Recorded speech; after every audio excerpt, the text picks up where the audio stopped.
Kitchen సింక్లో ఇలా గిన్నెలన్నీ క్లీన్ చేసేటప్పుడు వాటర్ బ్లాకేజ్ అవుతుందండి. మనము గిన్నెలు క్లీన్ చేసిన పని కంటే ఈ పనికే చాలా ఎక్కువ టైం అనేది తీసుకుంటుంది, విసుగ్గా కూడా ఉంటుంది కదా. ఇలాంటి వాటర్ బ్లాకేజ్ సమస్య అనేది ఎప్పుడు రాకుండా ఉండాలంటే ఒక ప్లాస్టిక్ బాక్స్లో బేకింగ్ సోడాని వేసుకున్నాక వైట్ వెనిగర్ ఉంటుంది కదండి, దాన్ని కూడా కొద్దిగా యాడ్ చేయండి. ఈ రెండు బాగా మిక్స్ అయిన తర్వాత హాట్ వాటర్ ఉంటుంది కదండి, నేనైతే ఇలా గిన్నెలో కొన్ని హాట్ వాటర్ని వేడి చేసి ఇప్పుడు ఈ హాట్ వాటర్ని ఈ బాక్స్లో కలిపేసుకోవాలి.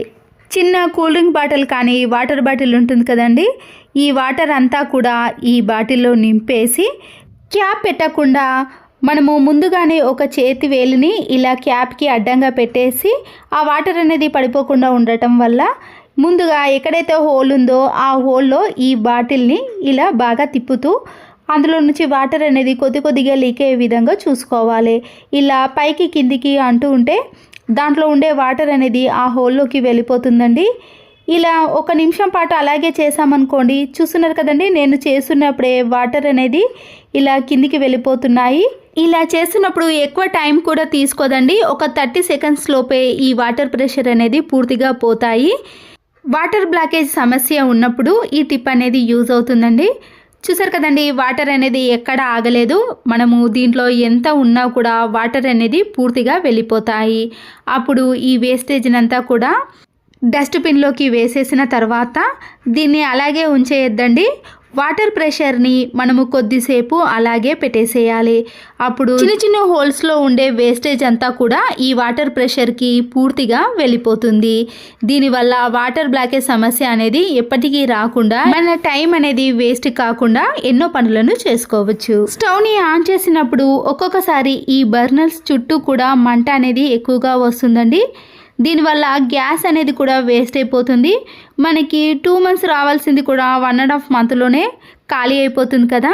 ఒక నెయిల్ పాలిష్ని తీసుకొని ఎక్కడైతే మంట ఎక్కువగా వస్తుందో దాని చుట్టూ కూడా ఈ బర్నర్స్ చుట్టూ నెయిల్ పాలిష్ని అప్లై చేయండి.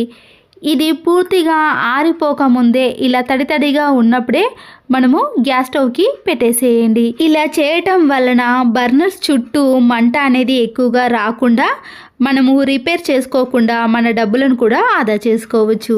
శారీస్ తీసుకున్నప్పుడు కానీ ఏదైనా ఆన్లైన్లో ఆర్డర్ పెట్టినప్పుడు ఇలాంటి స్పాంజ్ది వస్తుంది కదండి, దాన్ని నేను ఇలా హాఫ్గా కట్ చేసుకుంటున్నాను. ఇప్పుడు ఈ 2 భాగాలకు మనము డబుల్ గమ్ టేపుని ఇలా కొద్దిగా కట్ చేసి ఈ స్పాంజ్ క్లాత్కి అతికించేసేయండి. ఇంట్లో బెడ్స్ అనేవి ఇలా ఒక గోడకు కానీ కార్నర్ కానీ వేసేసాం కదండి, మనము ప్రతిసారి జరపటం వలన అక్కడ గోడ అనేది ఇలా నల్లగా మారటం కానీ అచ్చులుగా పడటం కానీ జరుగుతూ ఉంటుంది. బెడ్ కింద ఏదైనా పడ్డప్పుడు తీసుకోవడానికి ఇలా మంచాన్ని జరుపుతూ ఉన్నప్పుడు అక్కడ గోడకు తగిలి గోడ అనేది నల్లగా మారటం, క్రాక్స్ పడటం లాంటివి జరుగుతూ ఉంటాయి. మనం కట్ చేసిన స్పాంజ్ ఉంది కదండి, ఎక్కడైతే తాకుతుందో గోడకు ఆ ప్లేస్లో వీటిని ఇలా బెడ్కి అతికించేసేయాలి. ఇలా అతికించడం వలన మనము ఎన్నిసార్లు జరిపినా కానీ లేదా పిల్లలు ఆడుకుంటూ జరుపుతున్నప్పుడు కూడా మంచం అనేది గోడకు తగలకుండా అక్కడ నల్లగా అచ్చులుగా మారకుండా నీట్గా ఉంటుంది. మరొక యూస్ఫుల్ టిప్ని కూడా చూసేయండి. మనము బిర్యానీ చేసుకున్నప్పుడు కానీ ఏదైనా ఆనియన్ కర్రీ వండుకునేటప్పుడు ఆనియన్స్ని ఎక్కువగా కట్ చేసి ఫ్రై చేసాం కదండి, ఇలా మనము ఎక్కువసేపు అలాగే పెట్టేసినా కూడా ఆనియన్స్ అనేవి త్వరగా ఫ్రై కాకుండా ఇలా మెత్తగానే ఉంటాయి. త్వరగా ఫ్రై అవ్వాలంటే కొద్దిగా సాల్ట్ని వేసి ఇలా ఆయిల్లో ఫ్రై చేసామనుకోండి, మూత పెట్టకపోయినా త్వరగా ఈ ఆయిల్లో ఫ్రై అయిపోతాయి. అప్పుడు మనకి గ్యాస్తో పాటు టైం కూడా చాలా సేవ్ అవుతుంది. పిల్లలకి షాపింగ్ మాల్లో నుంచి బట్టలు తెచ్చినప్పుడు సైజు కరెక్ట్గా ఉన్నా కానీ హ్యాండ్స్ అనేవి ఇలా పెద్దగా ఉంటాయి. అప్పుడు మనము ఇలా మలుచుకున్నాం అనుకోండి, చూడడానికి బాగుండదు కదా. ఇలా హ్యాండ్స్ పెద్దగా ఉన్నప్పుడు షర్ట్స్ కానీ డ్రెస్సులు ఏవైనా సరేనండి, ఇలా ఎంతవరకు కావాలనో అంతవరకు క్లాత్ని లోపటి వైపుకు మలుచుకోవాలి. ఇలా మలుచుకోవటం వలన డ్రెస్ అనేది కరెక్ట్గా కనిపిస్తుంది, హ్యాండ్స్ అనేవి పెద్దగా అనిపించదండి. మనము ఏ సైజులో కావాలనుకుంటే ఆ సైజులో మలుచుకోవచ్చు. స్టిచ్చింగ్ వేసే పని కూడా ఉండదు. మరొక యూస్ఫుల్ టిప్, అప్పడాలు అనేవి ఇలా మనము ఒక బాక్స్లో వేసి స్టోర్ చేసుకున్నా కూడా ఒక్కొక్కసారి గాలికి మెత్తబడిపోతాయండి. అప్పడాలు మనము ఆయిల్లో డీప్ ఫ్రై చేసినా కూడా మెత్తగానే ఉంటాయి. దీంట్లో కొన్ని మెంతులను వేసి డబ్బాని అలాగే పెట్టేసామనుకోండి, అప్పుడు అప్పడాలు అనేవి మెత్తబడిపోకుండా ఉంటాయి. ఎక్కువ కేజీలు తీసుకున్నప్పుడు పచ్చిమిర్చి అనేవి త్వరగా పండుబారటం కానీ ఇలా నల్లగా వక్కిపోవటం లాంటివి జరుగుతూ ఉంటాయండి. పచ్చిమిర్చి అనేది వేస్ట్ అయిపోతూ ఉంటాయి కదా. మనము పచ్చిమిర్చిని ఇలా తొడిమెలన్నీ తీసిన తర్వాత ముందుగా ఒక పొడి క్లాత్లో ఈ పచ్చిమిర్చికి ఉండే తడినంతా కూడా తీసేయాలి. ఎక్కడ కూడా తడి లేకుండా చూసుకున్న తర్వాత ఇంట్లో వంట నూనె ఉంటుంది కదండి, దాన్ని 1 స్పూన్ మాత్రమే తీసుకొని ఈ పచ్చిమిర్చి పైన వేసేయండి. ఇప్పుడు ఈ నూనె అంతా కూడా పచ్చిమిర్చికి పట్టే విధంగా ఇలా పూర్తిగా అప్లై చేయాలి. ప్రతి ఒక్క పచ్చిమిర్చికి కూడా ఆయిల్ పట్టే విధంగా ఇలా రాసిన తర్వాత మనము ఒక బాక్స్లో కానీ లేదా ఒక కవర్లో స్టోర్ చేసుకున్నా కూడా పచ్చిమిర్చి అనేది త్వరగా పండుబారిపోకుండా ఇలా వక్కిపోకుండా ఎన్ని రోజులు ఫ్రిడ్జ్లో స్టోర్ చేసుకున్నా కూడా చాలా ఫ్రెష్గా ఉంటాయి. ఒక్కటి కూడా పాడవకుండా ఉంటాయి. కొత్తగా తీసుకున్న లెగ్గిన్ని కాళ్ళకు వేసుకున్నామనుకోండి, టైట్గా ఉండటం వలన చాలా టైం అనేది తీసుకుంటుందండి. పిల్లలకే కాదండి, మనం కూడా ఇలా లెగ్గిన్ని త్వరగా వేసుకోవాలి అంటే ప్లాస్టిక్ కవర్ని ఇలా కాలుకి కట్టేసి తర్వాత మనము ఈ లెగ్గిన్ని వేసుకున్నామనుకోండి, ఈ కవర్ సహాయంతో లెగ్గిన్ అనేది ఈజీగా పైకి వచ్చేస్తుంది. అప్పుడు టైంతో పాటు మన పని కూడా చాలా ఈజీ అయిపోతుంది. చూసారు కదండి, కవర్ వేసిన దానికి కవర్ వేయని దానికి తేడా. ఈ ప్రతిరోజు రైస్ని వండుకునేటప్పుడు ఇలా రైస్ని 2-3 టైమ్స్ బాగా వాష్ చేసాం కదండి. ముందుగా వాష్ చేసిన వాటర్ని ఇలా ఒక గిన్నెలోకి వేసుకున్నాక మన ఇంట్లో ఉండే టీ పొడి కానీ కాఫీ పొడి ఏదైనా పర్వాలేదండి, 1/2 టీ స్పూన్ వరకు ఈ బియ్యం వాటర్లో కలిపేసేయాలి. దీంతో పాటుగా 1/2 టీ స్పూన్ వరకు పసుపును కూడా వేసుకొని వీటిని బాగా మిక్స్ చేయాలి. 20 డేస్కి ఒకసారి కానీ 15 డేస్కి ఒకసారి ఈ వాటర్ని చెట్లకు వేసామనుకోండి, చెట్లు అనేవి చాలా గ్రోత్గా ఎలాంటి పురుగు పట్టకుండా ఆకులు అనేవి ఇలా గ్రీనిష్గా, పూల చెట్లు కానీ షోకేస్గా పెంచుకునే చెట్లు ఏవైనా సరేనండి ఇలా అద్భుతంగా పెరుగుతాయి. పెరుగు ప్యాకెట్లో నుంచి మనకి ఎంత కావాలనో అంతే యూస్ చేసిన తర్వాత ఇలా ఒక గిన్నెలో పెట్టుకొని కవర్ని ముడిచేసి ఫ్రిడ్జ్లో పెట్టేసామండి. కానీ ఒక్కొక్కసారి ఫ్రిడ్జ్లో అంతా పెరుగు వాసన కానీ ఫ్రిడ్జ్లో ఉండే వాసన అంతా కూడా ఇలా పెరుగుకు కూడా పట్టేస్తుంది. అప్పుడు మనము వేసుకున్నా కూడా స్మెల్ అనిపిస్తుంది. అలా స్మెల్ లేకుండా ఉండాలంటే ఇలా కట్ చేసిన వరకు మనము ఒక రబ్బర్ బ్యాండ్ను వేసి ఫ్రిడ్జ్లో స్టోర్ చేసుకున్నాం అనుకోండి, ఫ్రిడ్జ్ కానీ పెరుగు కానీ వాసన అస్సలకే ఉండదు. చాలా రోజులైనా కూడా పెరుగు ఫ్రెష్గా ఉంటుంది.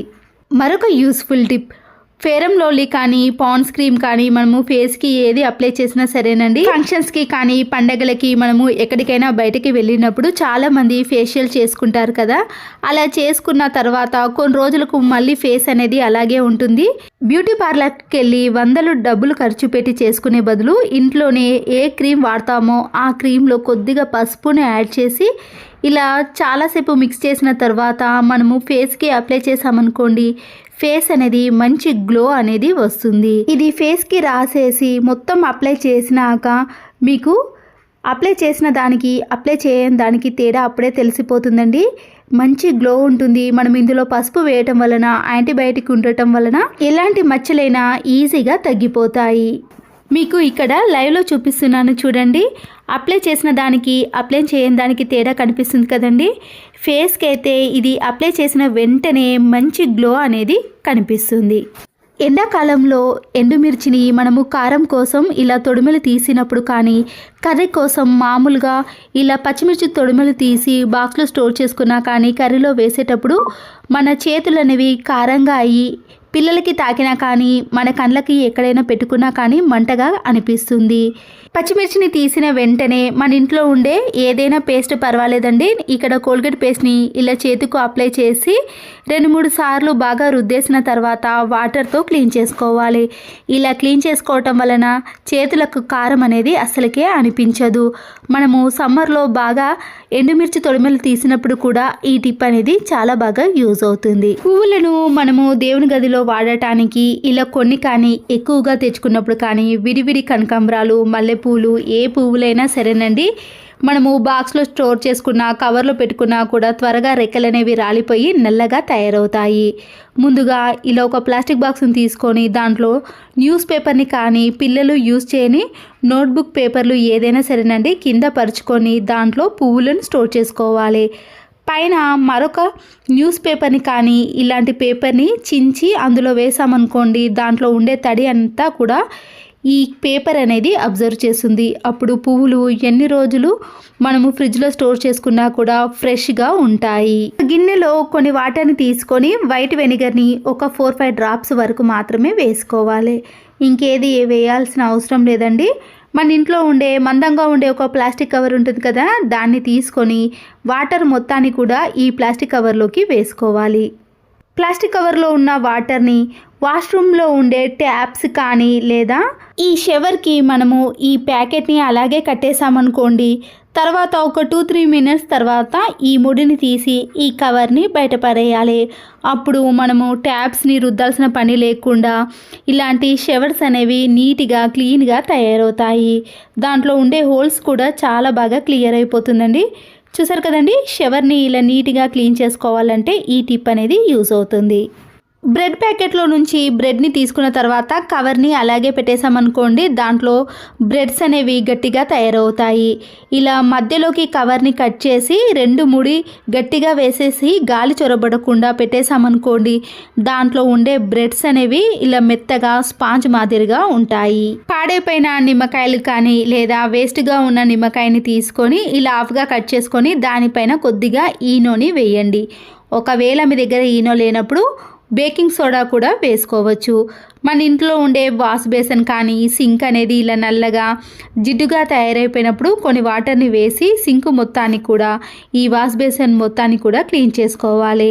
దీంతోటే మనము ట్యాప్స్ని క్లీన్ చేసుకున్నా కూడా చాలా నీట్గా క్లీన్గా తయారవుతాయి. అంతేకాదండి, ఎలాంటి బ్యాడ్ స్మెల్ కూడా రాదు. పికిల్స్ని మనము ఇంట్లో ప్రిపేర్ చేసినా కానీ బయట తెచ్చుకున్నప్పుడు దాంట్లో స్పూన్ వేసి అలాగే పెట్టేసామండి, ఒక్కొక్కసారి ఇలా అంచుల వెంబడి కానీ స్పూన్ మొత్తం కూడా నల్లగా తయారవుతుంది. మనము డీప్ ఫ్రై చేసిన ఆయిల్ ఉంటుంది కదండి, దాన్ని తీసుకొని పికిల్ క్యాప్ యొక్క లోపట ఈ డీప్ ఫ్రై చేసిన ఆయిల్ని కొద్దిగా వేసి ఇలా పూర్తిగా రాసేయాలి. ఆ తర్వాత స్పూన్ పెట్టినప్పుడు కూడా మనం ముందుగానే ఈ స్పూన్కి ఇలా ఆయిల్ని అప్లై చేసి ఈ పికిల్లో వేసేసామనుకోండి, నల్లగా స్పూన్కి అంటకుండా ఉంటుంది. ఏ చట్నీ అయినా సరేనండి, ఇలా ముందుగానే మనము అప్లై చేసి అందులో వేసామనుకోండి, చట్నీ కూడా నల్లగా మారకుండా ఉంటుంది. ఈ పికిల్ అనేది నేను బయట తీసుకున్నానండి. ఇలా ముందుగా మనకి దీనిపైన సిల్వర్ పేపర్ వస్తుంది కదా, దాన్ని తీసేసి ఇలా యూజ్ చేసినప్పుడు ఆ సిల్వర్ పేపర్ చుట్టూ కూడా చట్నీ అనేది నల్లగా తయారవుతుంది. అది తీసేసిన వెంటనే ఇలా దాని చుట్టూ కూడా ఈ ఆయిల్ని అప్లై చేసామనుకోండి, పికిల్ అనేది చాలా ఫ్రెష్గా ఎన్ని రోజులు యూజ్ చేసినా కూడా ఎలాంటి స్మెల్ లేకుండా ఉంటుంది. జిడ్డు పట్టిన ఆయిల్ క్యాన్ని క్లీన్ చేయాలంటే మన చేతులు కూడా నొప్పి పెట్టేదాకా క్లీన్ చేస్తూ ఉంటాం. అవన్నీ కూడా ఒకప్పటి మాట. ఇప్పుడు ఈ టిప్స్తో మనము గిన్నెలు క్లీన్ చేసే విధంగా ఈజీగా చేసుకోవచ్చు. కొద్దిగా గోధుమ పిండిని కానీ కార్న్ఫ్లోర్ పిండిని ఏదైనా తీసుకోవచ్చండి. దాంట్లో వంట సోడాను కలిపి వెనిగర్ని వేసుకోవాలి. వాటర్ని వేయకుండా ఇలా వెనిగర్ని మిశ్రమాన్ని బాగా మిక్స్ చేసి స్క్రబ్బర్తో కొద్దిగా విమ్ లిక్విడ్ని కానీ సోప్ని కానీ కలిపేసుకొని అప్పుడు మనము ఈ జిడ్డు పట్టిన ఆయిల్ క్యాన్ని క్లీన్ చేసుకోవాలి. ఎటువంటి పిండినైనా తీసుకోవచ్చండి. దీనితో మనం ఇలా జిడ్డు పట్టిన ఆయిల్ క్యాన్ క్లీన్ చేసామనుకోండి, పిండి అనేది పూర్తిగా ఆయిల్ని పీల్చేసుకుంటుంది. ఆయిల్ క్యాన్ లోపల క్లీన్ చేయాలంటే బేకింగ్ సోడాను వెనిగర్ని వేసి కొన్ని వాటర్ని యాడ్ చేసి 2-3 సార్లు షేక్ చేసామనుకోండి, దాంట్లో ఉండే ఆయిల్ కూడా పూర్తిగా తొలగిపోతుంది. ఈ ఆయిల్ క్యాన్ని శుభ్రంగా వాటర్తో కడిగేసేయాలి. చూడండి, ఆయిల్ క్యాన్ అనేది జిడ్డు మరకలు లేకుండా ఆయిల్ మరకలు లేకుండా నీట్గా కనబడుతుంది. మనము చేతులు నొప్పి పట్టేదాకా పదే 2-3 సార్లు క్లీన్ చేయాల్సిన పని ఉండదండి. నేనైతే ఇక్కడ ఒకేసారి మాత్రమే క్లీన్ చేసి చూపించాను. చాలా నీట్గా ఉంటుంది. ఒక టిష్యూ పేపర్తో కానీ లేదా పొడి క్లాత్ని ఈ క్యాన్ లోపలికి వేసేసి మనము ఏదైనా స్టిక్తో ఇలా లోపల తడినంతా కూడా తీసేయొచ్చు. ఈ ఆయిల్ క్యాన్ అనేది 6 నెలల దాకా మనము క్లీన్ చేయాల్సిన పని ఉండకూడదు. అంటే ఏదైనా వేస్ట్గా ఉన్న సాక్స్ ఉంటుంది కదండి, దాన్ని ముందటి భాగాన్ని ఇలా సీజర్తో కట్ చేసామనుకోండి, అప్పుడు ఈ ఆయిల్ క్యాన్కి ఈ సాక్స్ని వేసేయచ్చు. దీనివల్ల మనము 6 మంత్స్ వరకు కూడా ఆయిల్ క్యాన్ని క్లీన్ చేయాల్సిన పని ఉండదు. జిడ్డు మరకలు అస్సలకే ఈ ఆయిల్ క్యాన్కి పట్టవండి. అంతేకాదండి, ఆయిల్ క్యాన్ మన చేతిలో నుంచి జారిపోతుంది అనే టెన్షన్ కూడా ఉండదు. మరొక యూస్ఫుల్ టిప్, రేషన్ బియ్యాన్ని మనము డైరెక్ట్గా దోశ పిండికి కానీ మురుకులు అప్పాలు వంటి స్నాక్స్ని తయారు చేసేటప్పుడు మనము రేషన్ బియ్యాన్ని ముందుగా ఇలా ఒక జల్లెడ తీసుకొని ఈ రేషన్ బియ్యాన్ని వేసి జల్లెడ పట్టేసుకున్నాం అనుకోండి, దాంట్లో ఉండే సన్న ఇసుక కానీ మట్టి కానీ ఏదైనా డస్ట్ ఉంటే పూర్తిగా ఈ గిన్నెలోకి వచ్చేస్తుంది. చాటలోకి వేసి బియ్యాన్ని చెరగటం కంటే ఈ టిప్ అనేది చాలా బాగా యూజ్ అవుతుందండి. చూసారు కదండి, ఇలా గిన్నెలో అంతా కూడా సన్నని డస్ట్ కానీ మట్టి రేణులు కానీ కిందికి వచ్చేస్తాయి. ఇలా మనం పైన ఇలా కింద పడ్డ బియ్యాన్ని సపరేట్ చేసేసి ఆ డస్ట్ని పడేసేయచ్చు. దోశ పిండికి మనము రేషన్ బియ్యాన్ని మినపప్పును నానబెట్టేటప్పుడే దీంట్లో 5-6 మెంతులను వేసి నానబెట్టి రుబ్బుకున్నామనుకోండి, దోశలనేవి మెత్తగా చాలా సాఫ్ట్గా వస్తాయి. ఇంట్లో ఉండే ల్యాప్టాప్ని కానీ కీబోర్డ్స్ని మనము దేన్ని పడితే దాంతో క్లీన్ చేయకూడదండి. ఇలా ఒక ఇయర్ బడ్ని తీసుకొని ఈ బటన్స్ని ఇలా నీట్గా క్లీన్ చేసుకున్నాం అనుకోండి, దాంట్లో ఉండే డస్ట్ అనేది ఈ ఇయర్ బడ్కి వచ్చేస్తుంది. అంతేకాదండి, మనము స్పెట్స్ని క్లీన్ చేసుకునే మెత్తటి క్లాత్ వస్తుంది కదా, దాంతో ఇలా ల్యాప్టాప్స్ని కానీ టీవీని క్లీన్ చేసుకుంటే చాలా నీట్గా అవుతాయి. టమాటో కెచప్ ప్యాకెట్లు కానీ కిసాన్ జామ్ ప్యాకెట్లు ఇలాంటి షాంపూ ప్యాకెట్లు ఉన్నప్పుడు మనము దీన్ని వేస్ట్ అని పడేసాం, కానీ దీంట్లో కొన్ని వాటర్ని యాడ్ చేసి 4-5 అవర్స్ మనము డీప్ ఫ్రిడ్జ్లో పెట్టేసేయాలి. ఇది బాగా కూలింగ్ అయిన తర్వాత మనకి ఎక్కడైనా కాళ్ళ నొప్పులు కానీ లేదా కాలిన చోట నొప్పిగా ఉన్నప్పుడు ఈ ప్యాకెట్ని తీసుకొని ఆ ప్లేస్లో పెట్టుకున్నాం అనుకోండి, మనకి చల్లగా చాలా ఉపశమనం అనేది లభిస్తుంది. ప్లాస్టిక్ బాటిల్ క్యాప్ని కానీ వాటర్ బాటిల్ యొక్క క్యాప్ని తీసుకొని దాంట్లో కొద్దిగా దూదిని పెట్టేసేయండి. ఇప్పుడు దీనిపైన ఉజాలా ఉంటుంది కదండి, నీలి రంగుది, దాన్ని ఈ దూది పైన 2-3 డ్రాప్స్ వేయాలి. మనము ఎప్పుడైనా వేలి ముద్రలు వేయాలంటే మన ఇంట్లో ఇంక్ ప్యాడ్ అనేది లేనప్పుడు ఇలా దూది పైన కొద్దిగా ఉజాలను వేసి మనము ఇలా పేపర్ పైన వేలిముద్రలను ఈజీగా వేసుకోవచ్చు. ఇంకు పాడుతో ఎలా అయితే వేలిముద్రలు కనిపిస్తాయో అదే మాదిరిగా ఉంటుంది. మరొక యూస్ఫుల్ టిప్ని కూడా చూసేయండి. అయిపోయిన కోల్గేట్ పేస్ట్ ఉంటుంది కదండి, పిల్లలైనా మనమైనా ఇలా గట్టిగా ప్రెస్ చేస్తూ బ్రష్కు పెట్టుకోవాల్సిన పని అయితే ఉంటుంది. దువ్వెనతో మనము కింది భాగం నుంచి ఇలా గట్టిగా ప్రెస్ చేసామనుకోండి, అడుగు భాగాన ఉన్న పేస్ట్ అనేది ఇలా పై భాగానికి వచ్చేస్తుంది. తర్వాత దీన్ని రౌండ్గా మల్చేసి ఎక్కడి వరకు ఉందో అక్కడి వరకు పేస్ట్ని మనము ఇలా రబ్బర్ బ్యాండ్తో వేసేసామనుకోండి, పేస్ట్ అనేది కిందికి రాకుండా ఉంటుంది. దీన్ని పిల్లలు కానీ మనం కానీ ఈజీగా బ్రష్కి పెట్టేసుకోవచ్చు. మన ఇంట్లో ఆయిల్ క్యాన్ బాటిల్ కానీ లేదా లిక్విడ్ లాంటి బాటిల్స్ అనేవి అయిపోయిన తర్వాత ఎందుకు పనికిరావని అలాగే పెట్టేస్తాం లేదా బయట పారేస్తాం. ముందుగా దానిపై ఉండే ఈ కవర్ని కానీ ఈ పేపర్ని తీసేసి పెన్సిల్తో కానీ ఇలాంటి కలర్ చాక్ పీస్తో మనము ఎక్కడి వరకు అయితే కట్ చేసుకోవాలనో అక్కడి వరకు ఇలా మార్క్ చేసుకోవాలి. నేను ఇలా వీడియోలో చూపించిన మాదిరిగా చాక్ పీస్ని తీసుకొని బాటిల్ యొక్క పై భాగం వరకు ఇలా కట్ చేసుకోవాలండి. గ్యాస్ పైన నైఫ్ని వేడి చేసి ఈ షేప్ మాదిరిగా కట్ చేసుకున్నాం అనుకోండి, మనకి బుట్టి మాదిరిగా వస్తుంది. కట్టుకోవడానికి వీలుగా ఉండే విధంగా ఇలా కట్ చేసుకోవాలి. చూసారు కదండి, మనకి ఇలాంటి ప్లాస్టిక్ బాటిల్తో ఇలాంటి చిన్న బుట్టి అనేది రెడీ అయిపోతుంది. మీకు పట్టుకునే దగ్గర షార్ప్గా ఉన్నట్టయితే ఏదైనా పేపర్ని కానీ ఇలాంటి ప్లాస్టర్ని అతికించేసేయాలి. చూడండి, మన ఇంట్లోని అందమైన బుట్టిని తయారు చేసుకున్నాం. కావాలంటే మీరు దీనికి కలర్ని కూడా వేసుకోవచ్చండి.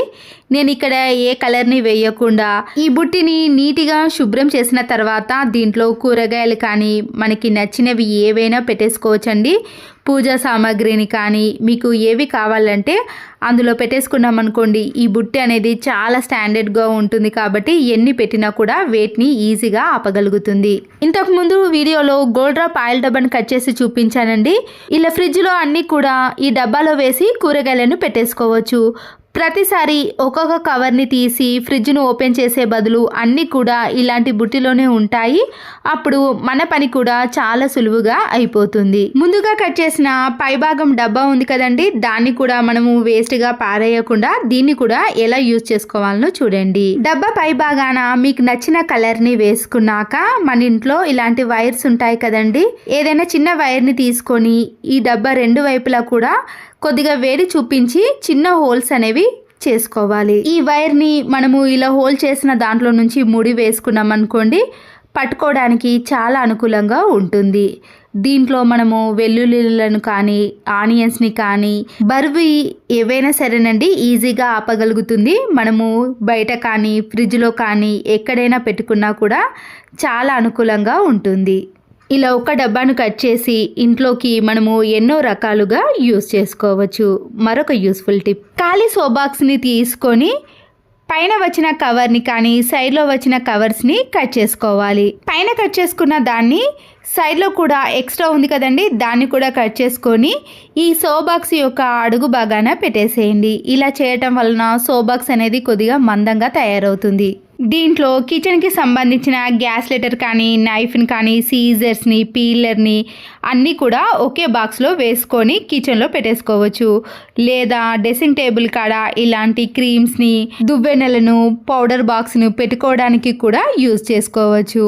ఇలా మనము కట్ చేసుకున్న బాక్స్ను ఎన్నో రకాలుగా ఇంట్లోకి వాడుకోవచ్చు. ఒక ప్లేట్లోకి ఏదైనా పిండిని తీసుకొని మనం చేత్తో కలుపుతూ ఉంటే గాజులు అనేవి కిందికి వచ్చేసి పిండిలో కలిసిపోతూ ఉంటాయి. లేదంటే స్టోన్స్ కానీ షైనింగ్ కానీ అందులో పడే అవకాశం ఉంటుంది. అలా కాకుండా ఉండాలంటే ఇలా ఒక హెయిర్ బ్యాండ్ని తీసుకొని ఎన్ని గాజులు ఉంటే అన్ని గాజుల మధ్యలో పెట్టేసి ఇలా వీడియోలో చూపించిన మాదిరిగా పైన ఉన్న హెయిర్ బ్యాండ్ని దీంట్లో నుంచి తీసేసామనుకోండి, అప్పుడు ముడి అనేది పడుతుంది. దీనివల్ల బ్యాంగిల్స్ అనేవి కిందికి వెళ్ళకుండా ఇలా పైనే ఉంటాయి. అప్పుడు పిండిని మనము కొద్దిగా వాటర్ వేసుకుంటూ ముద్దలా ప్రిపేర్ చేసుకోవచ్చు. అయిపోయిన మ్యాచ్ బాక్స్లు ఉంటాయి కదండి, అవి వేస్ట్ అని పడేసాం కానీ వీటిని కూడా మనం యూస్ చేసుకోవచ్చు.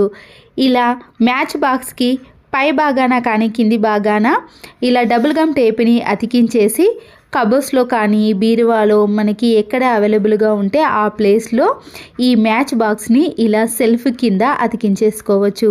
మనం డైలీ పెట్టుకునే ఇయర్ రింగ్స్ కానీ రింగ్స్ కానీ ఏవైనా సరేనండి, ఇలా చిన్నగా ఉన్న వాటిని మనము ఈ మ్యాచ్ బాక్స్లో పెట్టేసామనుకోండి, వెతకాల్సిన పని కూడా ఉండదు. లేదా మనము ఎక్కడికైనా ఫంక్షన్కి వెళ్ళినప్పుడు గోల్డ్ రింగ్స్ కానీ ఇయర్ రింగ్స్ పెట్టుకున్నప్పుడు బీరువాలో డైరెక్ట్గా పెట్టకుండా మనకి టైం లేనప్పుడు ఇలా మ్యాచ్ బాక్స్లో పెట్టేసామనుకోండి, ఎవ్వరికి కనబడకుండా కూడా ఉంటాయి.